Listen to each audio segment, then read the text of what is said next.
నమస్కారం మిత్రులారా, అందరికి good morning. This is journalist Suranna. ఖచ్చితంగా నా ఛానల్ని సబ్స్క్రైబ్ చేయండి. అయితే ఎమ్మెల్సీ ఎలక్షన్స్ త్వరలో జరగబోతున్నాయి.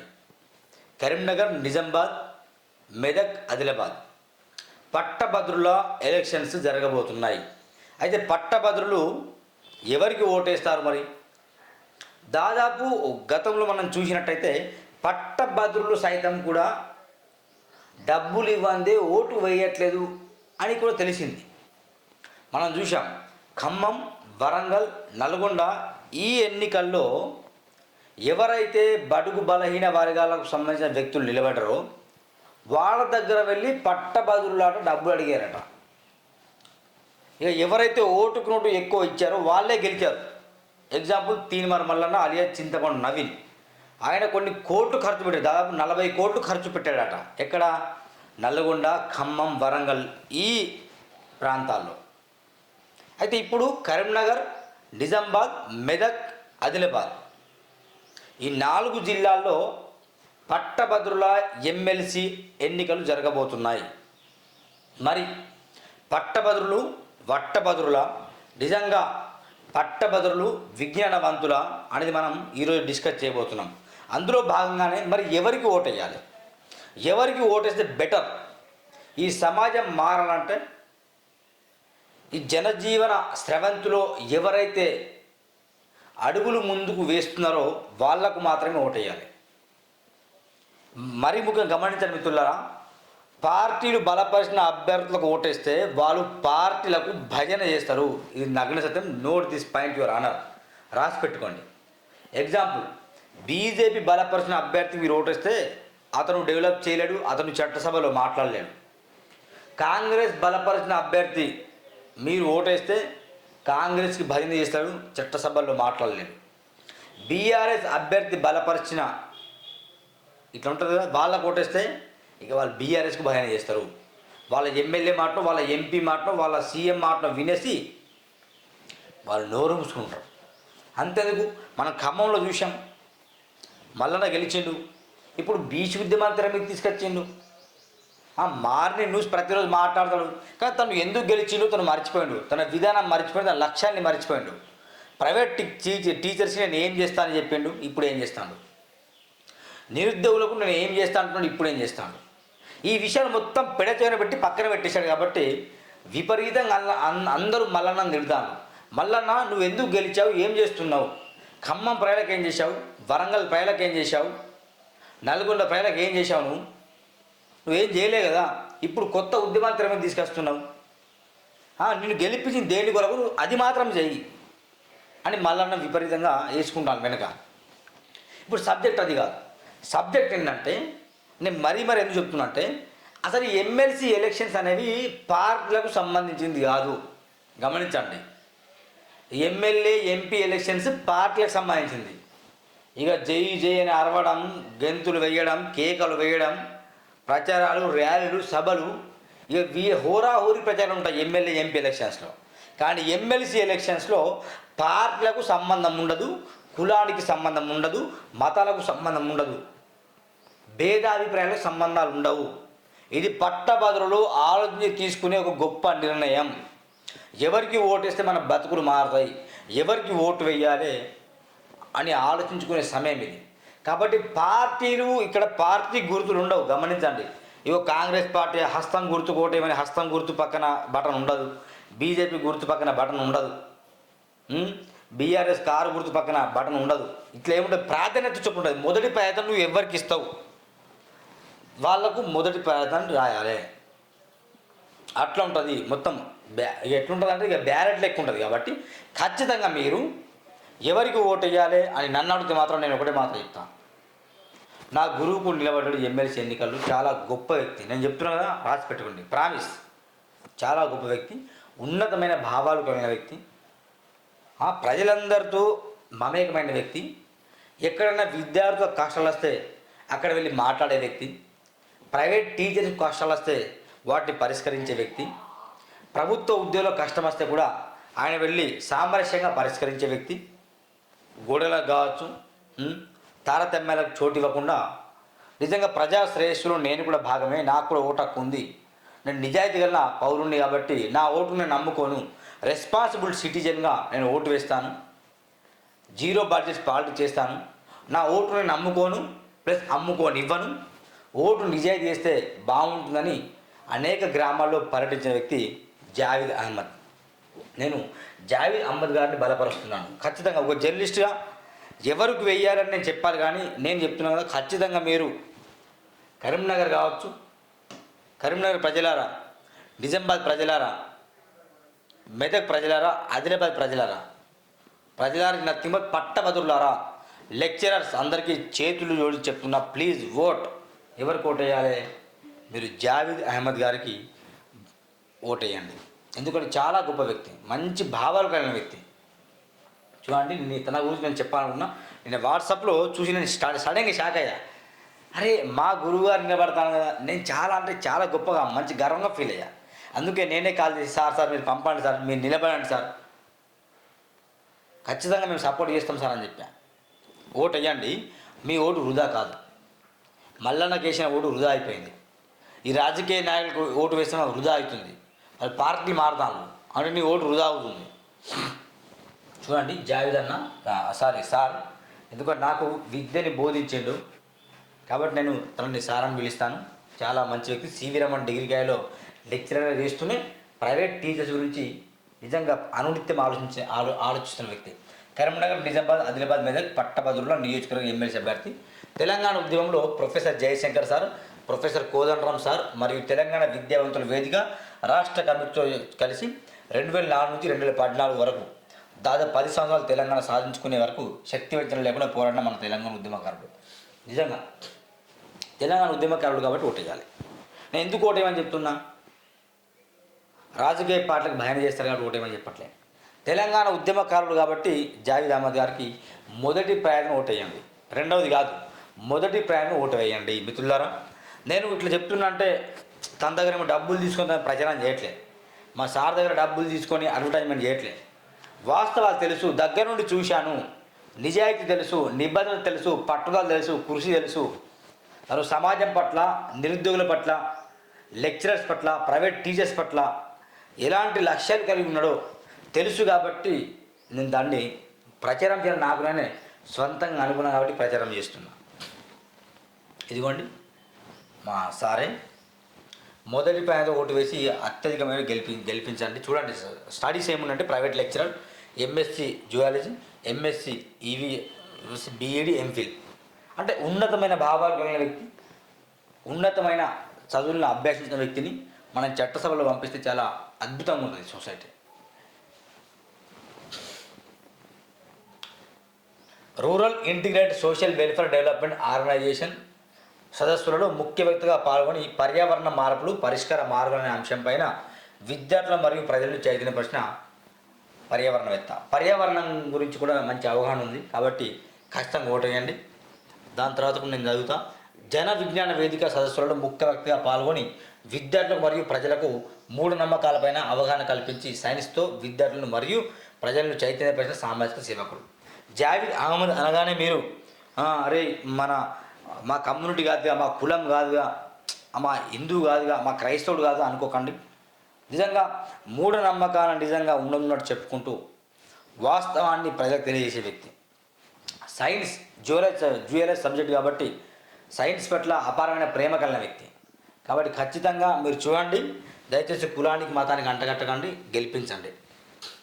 తెలంగాణ లెక్చరర్స్ ఫోరం TLF రాష్ట్ర ఉపాధ్యక్షునిగా కత్తి వెంకటస్వామి సార్తో కలిసి 2014 నుండి ప్రైవేట్ లెక్చరర్స్ మరియు ప్రైవేట్ టీచర్స్ యొక్క అనేక సమస్యలను పరిష్కరిస్తున్న నాయకుడు. అధ్యాపకుడిగా, ఉద్యమకారుడిగా, పర్యావరణవేత్తగా, సామాజిక కార్యకర్తగా TLF రాష్ట్ర ఉపాధ్యక్షుడిగా ఉండి అనేకమైన పోరాటాలు చేసి అనేకమైన సమస్యలను పరిష్కరించిన నాయకుడు. నేను చదువుతున్నా, దయచేసి ప్లీజ్ మీరు వినండి, హంబుల్ రిక్వెస్ట్. సూరన్న ఎందుకు ఓటు వేయమని చెప్తున్నాడో మీరు ఆలోచించండి. మనం తెలియకుండా గుడ్డిగా ఓటేస్తాం. మనకు 2 కళ్ళు ఉన్నాయి కానీ ఆ కళ్ళతో జరుగుతున్న అవినీతి తెలుసు కానీ ఆ అవినీతి పౌడికి మనం ఓటేస్తున్నాం దశాబ్దాలుగా. ఈ చట్టసభల్లో మూర్ఖుల్ని, ఈ చట్టసభల్లో దొంగల్ని, ఈ చట్టసభల్లో దొరల్ని పంపిస్తున్నాం. వేలాది కోట్ల ఆస్తులు సంపాదించిన వ్యక్తుల్ని పంపిస్తున్నాం. చదువుకున్న యువకుల్ని, ఒక లెక్చరర్ని, MSc జువాలజీ, ఎంఫిల్ విద్యను అభ్యసించిన వ్యక్తులు మనం చట్టసభలో పంపిస్తే ఎంత బాగుంటుందోనే ఆ కడుపు మంటతో నేను వీడియో మాట్లాడుతున్నా. ఖచ్చితంగా సార్ని గెలిపించండి. 10 సంవత్సరాలు తెలంగాణ ఉద్యమంలో పోరాడిన నాయకుడు, 12 సంవత్సరాలు ప్రైవేట్ లెక్చరర్స్ టీచర్ సమస్యగా పోరాడిన నాయకుడు, ఇప్పుడు గ్రాడ్యుయేట్ సమస్యలకై పోరాడడానికి వస్తున్నాడు. ఖచ్చితంగా గ్రాడ్యుయేట్లకు చాలా సమస్యలు ఉంటాయి, నిరుద్యోగులకు చాలా సమస్యలు ఉంటాయి. ఆ చట్టసభలో మాట్లాడే వ్యక్తులు చాలా తక్కువ. చట్టసభల్లో తెలుసు మనం దాదాపు పండు ముసులునే పంపించాం. ఇంకా పార్టీలను చూసి ఓటేయకండి ప్లీజ్. మై అంబుడికి దయచేసి చేతులు చెప్తున్నా, ఇది పార్టీలకు సంబంధించిన ఎలక్షన్స్ కావు. ఈ చట్టసభలో యువకులు వెళ్ళాలి, పట్టభద్రులు వెళ్ళాలి, గ్రాడ్యుయేట్స్ నిరుద్యోగులు ఈ కోణంలో ఆలోచించండి. గ్రాడ్యుయేట్ సమస్యల పట్ల, విద్యారంగ సమస్యల పట్ల పూర్తి అవగాహన కలిగిన విద్యావేత్త. ఖాళీగా ఉన్న ఉద్యోగాలు వెంటనే భర్తీ చేయాలని గత ప్రభుత్వానికి టీఎల్ఎఫ్ అనుబంధ సంస్థ graduate association of Telangana state ద్వారా డిమాండ్ చేసిన నాయకుడు. ఇలాంటి వ్యక్తులు ఉన్నారు కాబట్టి కొన్ని ఉద్యోగాలు ప్రభుత్వాలు జారీ చేస్తున్నాయి, లేకపోతే జారీ చేసేవారు కాదు. 22 సంవత్సరాలుగా ప్రైవేట్ లెక్చరర్గా పనిచేస్తూ అనేక గ్రాడ్యుయేట్స్కు విద్యను అందించి వారు మంచి ఉద్యోగాల్లో స్థిరపడడంలో తోడ్పడినారు. ఇది వాస్తవం మిత్రులారా. ఎందుకంటే ఒక టీచర్ తలుచుకుంటే ఏమైనా చేయగలుగుతారు. ఒక టీచర్ ఒక ఐఏఎస్ ఆఫీస్ని తయారు చేస్తారు, ఒక టీచర్ ఒక డాక్టర్ని చేస్తాడు, ఒక టీచర్ ఒక సైంటిస్ట్ని చేస్తాడు. నేనే దానికి ప్రధాన ఎగ్జాంపుల్. ఆయన మా టీచర్. మేము సివి రమణ డిగ్రీ కాలేజ్ చదువుతున్నప్పుడు నిజంగా విద్యను ఎంత బాగా అంటే ఏదో తను టీచర్లా కాకుండా ఈజ్ మై ఫాదర్ అన్నట్టుగా ఫీల్ అయ్యి చాలామందికి గైడెన్స్ అంటే మంచి గైడ్ చేస్తాడు. ఏదో ఒక 45 నిమిషాలు నేను టీచర్ కాబట్టి నా స్టూడెంట్స్ నేను చెప్పాలి వదిలిపెట్టాలని అనేది కాకుండా ఇక తను ఎప్పుడు వీలు దొరికినా ప్రజలతోనే అక్కడ ఉన్న విద్యార్థులతోనే మమేకమవుతూ వాళ్ళ సమస్యల్ని ఒక గాడ్ ఫాదర్ లాగా నిజంగా చాలా గొప్పగా విద్యను బోధించేవాడు. ఆ విద్యను బోధించిన చాలామంది ఇప్పుడు వివిధ స్టేట్లో లేకుండా వివిధ రాష్ట్రాల్లో ఆ ప్రపంచ దేశాల్లో ఇప్పుడు ఫ్లైట్లలో కావచ్చు ఇట్లా అనేక చోట్ల స్థిరపడ్డారు. కాబట్టి ఖచ్చితంగా ఒక విద్యావేత్తని మీరు చట్టసభలు పంపిస్తే అద్భుతంగా ఉంటుందని నేను మనసారా వేడుకుంటున్నాను ఫ్రెండ్స్. అయితే అసలు ఇప్పుడు తను మొత్తం దీన్ని రాశాడు ఫ్రెండ్స్. ఏమేమి చేస్తే బెటర్ అని దీంట్లో మొత్తం ఉంది. జస్ట్ నేను చిన్న హెడ్లైన్ చదువుతాను. ఎందుకు చిన్న హెడ్లైన్ చదువుతానంటే త్వరలో జావేద్ అహ్మద్ గారిని, మా యొక్క గురువు గారిని ఇదే స్టూడియోలో ఇంటర్వ్యూ చేయబోతున్నాను, ఫేస్ టు ఫేస్ చేయబోతున్నాను. అసలు ఇంకా లక్ష్యం అంటే నేనేదో చెప్పడం వల్ల ఇది ఇక మీరు ఎట్లా ఫీల్ అయిందో తెలియదు, కానీ వాస్తవానికి దగ్గరుండి ఫేస్ టు ఫేస్ ఇంటర్వ్యూ చేసేసి నిజంగా తన డిమాండ్స్ ఏంటి, ఎందుకొరకు నిలబడి గెలిస్తే ఏం చేస్తాడు అనేది మనం బాగా చర్చించి అదొక వీడియో చేయబోతున్నాను. అయితే ముఖ్యంగా తనను ఎందుకు గెలిపించాలో ఈ ఫస్ట్ వీడియో రిలీజ్ చేస్తున్నా. నేను ఒకవైపు అధ్యాపకుడు పనిచేస్తూనే మరోవైపు 2004లో ప్రొఫెసర్ జయశంకర్ సార్ మరియు ప్రొఫెసర్ కోదరాజు సార్తో కలిసి తెలంగాణ విద్యార్థుల వేదికలో చేరి లక్షట్పేట మండలం కన్వీనర్ గాను మండల ప్రెసిడెంట్ పనిచేశాను. తెలంగాణ ఉద్యమంలో సీనియర్ జర్నలిస్ట్ అయిన మల్లెపల్లి లక్ష్మయ్య, పిట్టల రవీందర్, గురిజాల రవీందర్ గారు, మధుసూదన్ రావు, చిలుకూరి కమల్, చంద్రశేఖర్ మరియు సంజీవ్ సార్లతో కలిసి ఊరూరు తిరిగి తెలంగాణలో నీళ్లు, నిధులు, నియామకాల దోపిడీ గురించి ప్రజలకు, మేధావులకు, విద్యార్థులకు చెప్పి బుద్ధిజీవులను మేలుకోవడం జరిగింది. తెలంగాణ సాధన ప్రజల యొక్క ఎజెండాగా మార్చడం జరిగింది. ఈ విధంగా తెలంగాణ ఉద్యమంలో 2004 నుంచి 2014 దాదాపు 10 సంవత్సరాలు తెలంగాణ సాధించుకునే వరకు శక్తి వంచన లేకుండా కృషి చేశాను. నేను జన విజ్ఞాన వేదిక అనేక సదస్సుల్లో ముఖ్య వ్యక్తిగా పాల్గొని ప్రజలకు మరియు విద్యార్థులకు మూఢనమ్మకాలపైన అవగాహన కల్పించడం జరిగింది. ఇదంతా నేను దాంట్లో చదివాను మిత్రులారా. ఇది చూడండి, ఇవన్నీ దీంట్లో ఉండే పేపర్ స్టేట్మెంట్, ఎక్కడెక్కడ చేశాడు, ఏంటనేది, ఎట్టెట్లా ఉద్యమాలు చేయడం ఉంది. అందుకే ఇక్కడ కీలకంగా గమనించండి, రాజకీయం అనేది వ్యాపారం కాదు, రాజకీయం అనేది సామాజిక సేవ. ఇది వాస్తవం మిత్రులారా. రాజకీయం అనేది వ్యాపారం కాదు, రాజకీయం అనేది సామాజిక సేవ.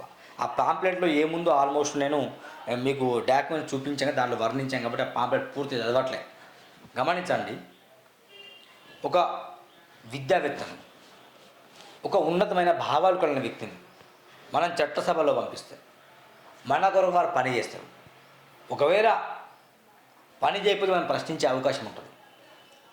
ఇప్పుడు ఎగ్జాంపుల్ నేను చెప్తున్నా, సింపుల్ చెప్తున్నా. ఖమ్మం, వరంగల్, నల్గొండ ఎలక్షన్స్లో ఎమ్మెల్సీ ఎలక్షన్స్ జరిగాయి. 40-50 కోట్లు తీర్మానం ఖర్చు పెట్టిండు. నిజం, ప్రైవేట్ టీచర్స్ వెళ్ళంటే మాకు ఇవ్వవా, మాకేం లేదా అన్నాడు. దయచేసి జావేద్ అహ్మద్ గారిని ₹1 ఆశించకండి. జీరో బడ్జెట్ పాలిటిక్స్ ఆశించి పని చేయకండి. అభివృద్ధి చేయకపోతే అప్పుడు అడగండి గెలిచిన తర్వాత. మీరు ఇప్పుడు దమ్ముంటే మల్లన్న ప్రశ్నించండి, ప్రశ్నిస్తారా? అరే మల్లన్న ప్రశ్న మల్లన్న మా మా మీద ఏమంటారు అని మళ్ళీ భయం. మళ్ళా మీరు ప్రశ్నించలేరు, ఆయన గెలవలేరు మళ్ళీ ఇప్పుడు మీరు. ఎందుకు? ఆయనకు అంత సెక్యూరిటీ, ఇక గర్వం, అహం వచ్చింది కాబట్టి. డబ్బుతో కొనడు మిమ్మల్ని, పట్టబదులు డబ్బుతో కొనడు కాబట్టి. ఆయన డబ్బుతో కొనడు, అంత డబ్బు కూడా లేదు. ప్రేమ ఉంది, మంచి పట్టుదల ఉంది, మంచి లక్ష్యం ఉంది, మంచి ఆశయం ఉంది. అవన్నీ ఉన్నాయి, వాటిని వాడుకుందాం మనం. ఆయన ఆశయాన్ని వాడుకుందాం, ఆయన లక్ష్యాన్ని వాడుకుందాం. మన గ్రాడ్యుయేట్ సమస్యలు ఏంది? నిరుద్యోగ సమస్యలు అండి. మంచిర్యాలలో దాదాపు లక్షల మంది నిరుద్యోగులు బీగార్రై తిరుగుతాను. కరీంనగర్లో లక్షల మంది నిరుద్యోగులు రోడ్ల మీద తిరుగుతాను. ఆదిలాబాద్లో ఉన్న నిరుద్యోగులు ఎటువైపు వెళ్తాను? మెదక్లో ఉన్న నిరుద్యోగులు ఏం పని చేస్తాను? ఎందుకు ఇండస్ట్రీస్ లేవు? ఎందుకు ఉద్యోగాలు రావట్లేదు? ఎందుకు నిరుద్యోగం పెరిగిపోతుంది? ఈ 10 సంవత్సరాల్లో నీళ్లు నిధులు నియామకాలు మేము పోరాటం చేసినాం కదా, మరి నీళ్ళు ఎడిపోతున్నాయి, నిధులు ఎడిపోతున్నాయి, నియామకాలు ఎడిపోతున్నాయి. మనకెందుకు ఉద్యోగాలు రావట్లేదు? నిరుద్యోగ సమస్యకు అంతం ఎప్పుడు? ఇగో ఈ విషయాలు చర్చించిన తర్వాత మనం ఓటు వేద్దాం. అయితే సార్ గారికి ఈ అన్ని విషయాలపైన అవగాహన ఉంది. నిరుద్యోగ సమస్య కావచ్చు, ప్రైవేట్ టీచర్స్ సమస్యలు కావచ్చు, ఉద్యోగుల సమస్యలు కావచ్చు, పర్యావరణ సమస్యలు కావచ్చు, మూఢనమ్మకాల సదస్సులు కావచ్చు, వీటన్నిటిపైన అవగాహన ఉంది. కాబట్టి ఖచ్చితంగా జావేద్ అహ్మద్ గారికి మొదటి ప్రయాణం చెప్తున్నా, మరి మొదటి ప్రయాణంగా ఓటు వేసి గెలిపించాలి. గెలిపిస్తే అభివృద్ధి చేస్తారు. నేను సూరన్న చెప్తున్నా, జావేద్ అహ్మద్ గారు అభివృద్ధి చేయకపోతే గెలిచిన తర్వాత మొట్టమొదట నేనే విమర్శ చేసేది. అంత నమ్మకంతో చెప్తున్నా. ఖచ్చితంగా మీరు ఓటు వేయండి. ఒక్కసారి మేము లైవ్లో కాల్ చేసే ప్రయత్నం చేద్దాం జావేద్ అహ్మద్ సార్ గారికి. మరి తను ఏమన్నా చెప్తాడా లేదా? 1-2 నిమిషాలు మాత్రం.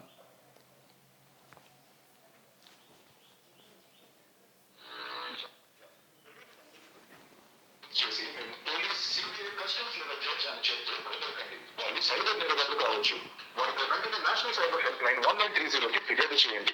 ప్రజా ప్రయోజనార్థం జారీ చేసిన వారు మినిస్ట్రీ ఆఫ్ హోమ్ అఫేర్స్.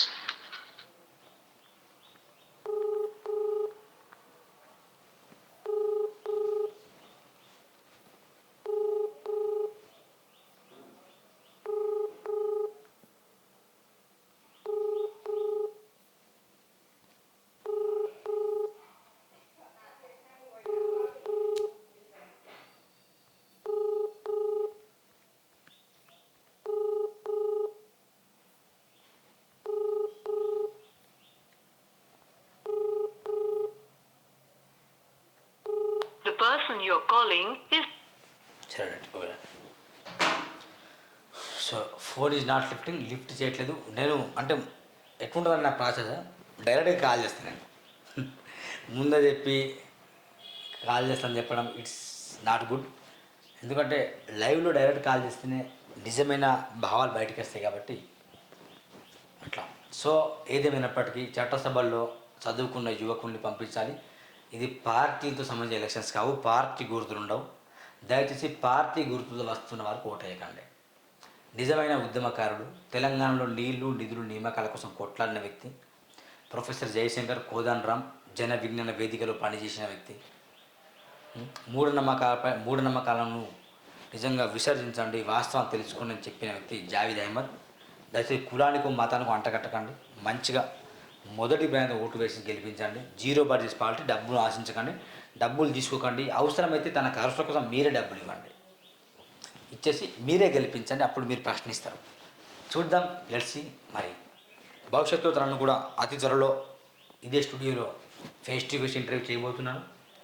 ఒకసారి మనం మళ్ళీ మిస్ కాల్ వచ్చినట్టుంది, ఒకసారి కాల్ చేద్దాం, మళ్ళీ మాట్లాడదాం ఒకసారి.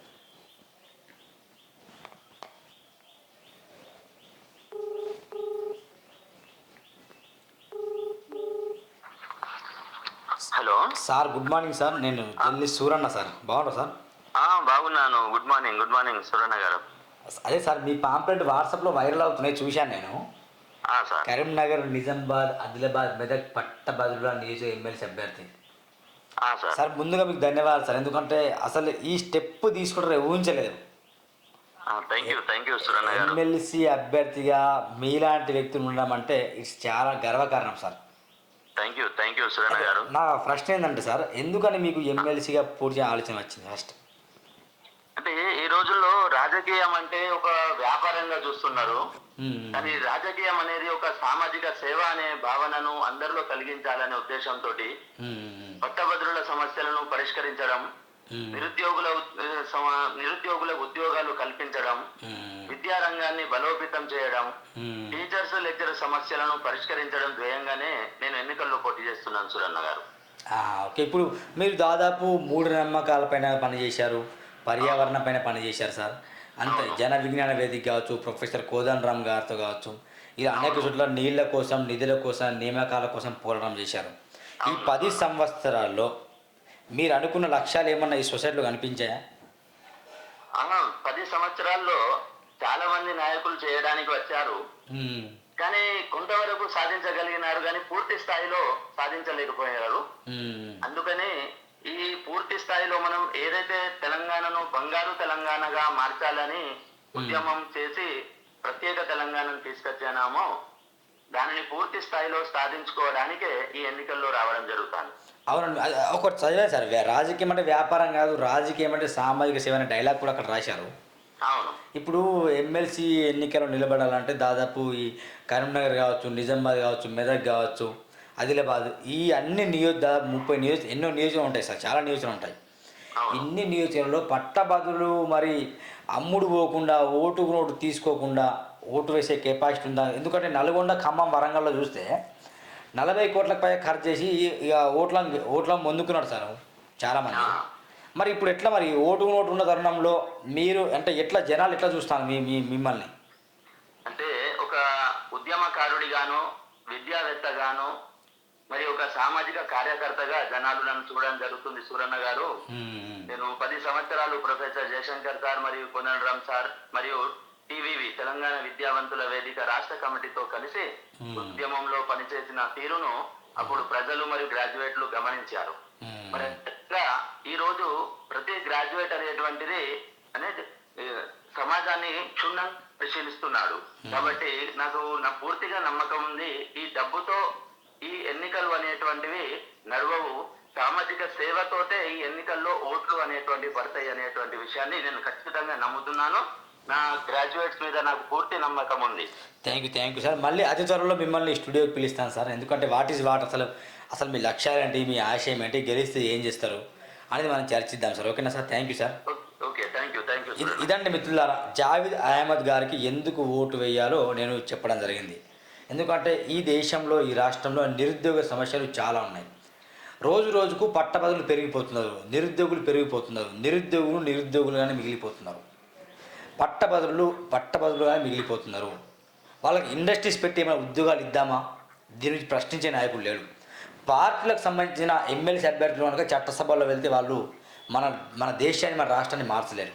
కాబట్టి మీరు జావేద్ అహ్మద్ గారికి ఓటు వేస్తే కనుక ఒక విద్యావేత్త, ఒక మంచి పర్యావరణ ప్రేమికుడు, అదేవిధంగా నిరుద్యోగుల కోసం పోరాటం చేస్తున్న వ్యక్తి, అంత మాత్రమే కాకుండా టీవీలో కావచ్చు, జన విజ్ఞాన వేదికలు కావచ్చు, ప్రొఫెసర్ కోదండరామ్తో కలిసి నడిచిన వ్యక్తి, అంత మాత్రమే కాకుండా లెక్చరర్స్ సమస్యలను తెలుసుకున్న వ్యక్తి. కాబట్టి ఖచ్చితంగా మీరు మొదటి ప్యాన్తో ఓటు వేసి గెలిపిస్తే బెటర్ అని నేను సూరణ టీవీగా నా ద్వారా కూడా నేను గలం విప్పుతున్నాను. ఇదండి ఈరోజు మారిని చూస్తున్నాండి సూరణ TV. Thank you very much. By.